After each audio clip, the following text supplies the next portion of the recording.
લગ્ન પ્રથા, marriage system cannot makes you happy. ક્યારેય નહીં.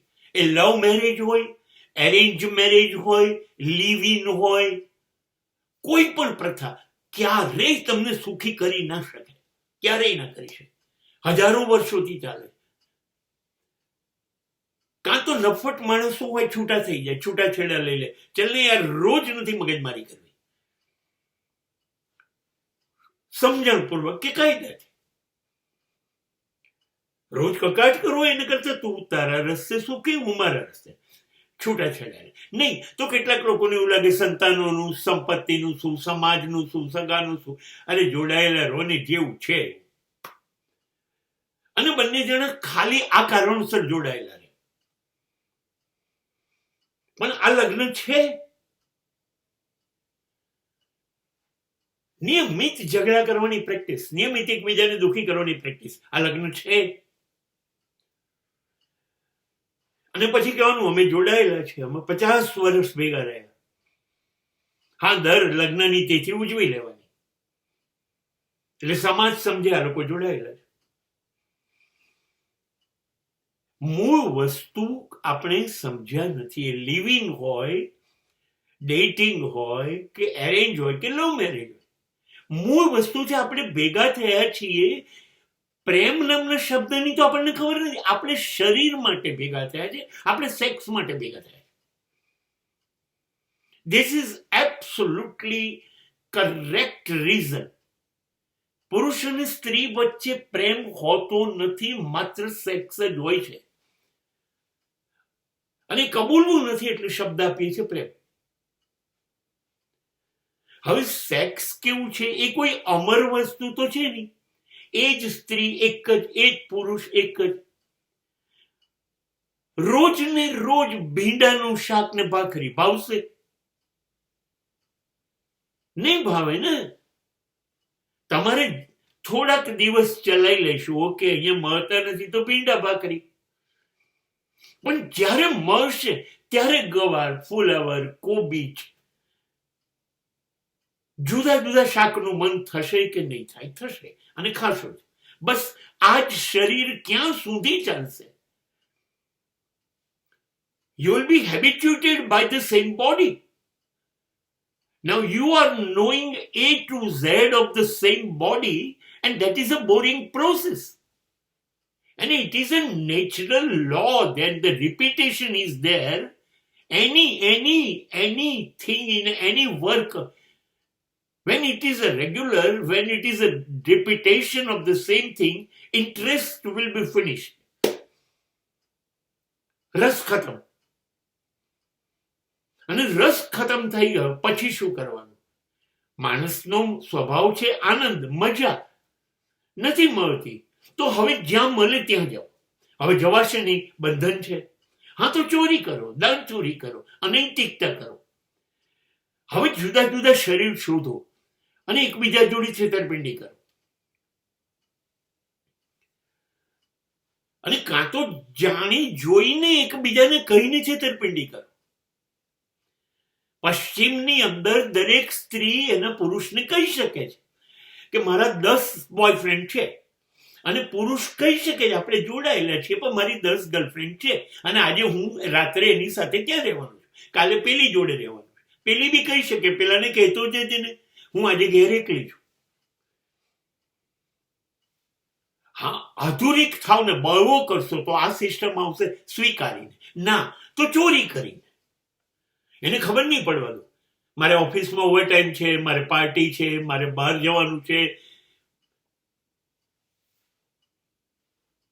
તો સંબંધોમાં દાણચોરી સેક્સની થશે.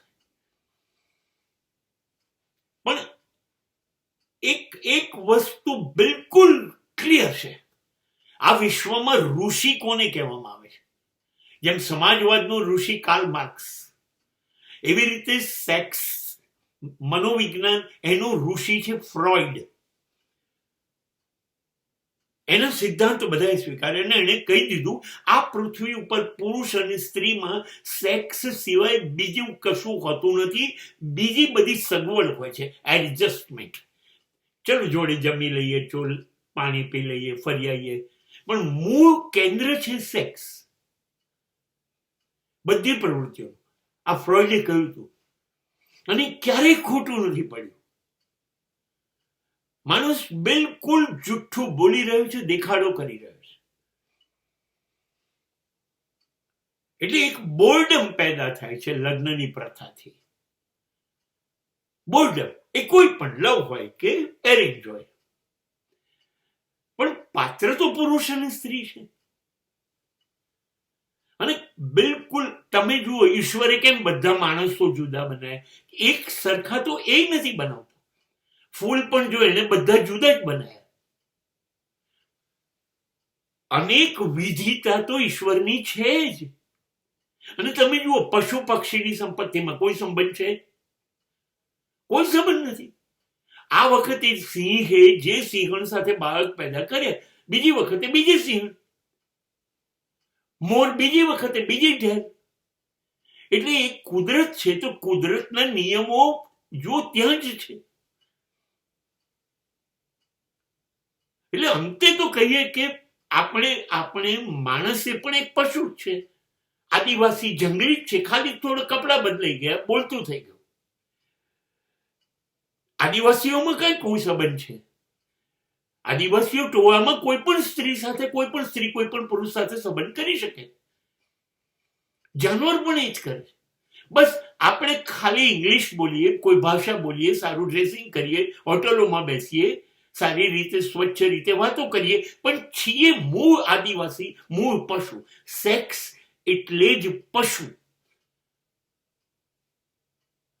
એટલે દરેક લગ્નમાં માત્ર પશુ જ છે. પશુ છે માત્ર જંગલિયત છે અને શરીરની છે. હા, આપણે લગ્નના નામે એને શણગારી દીધી. જો એવું ન હોત તો એરેન્જ મેરેજના આટલા બધા છૂટાછેડા ના હોત.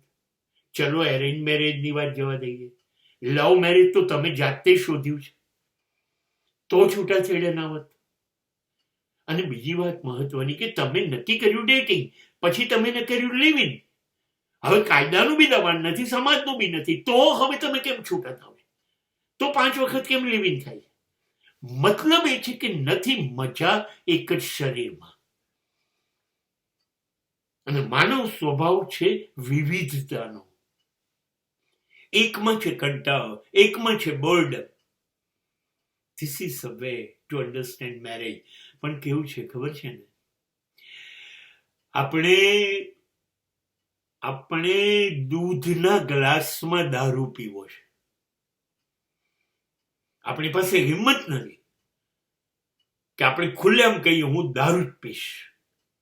આપણે એવું નથી કહી શકતા કે મારી જરૂરિયાત માત્ર સેક્સ છે, એવું નથી કહી શકતા.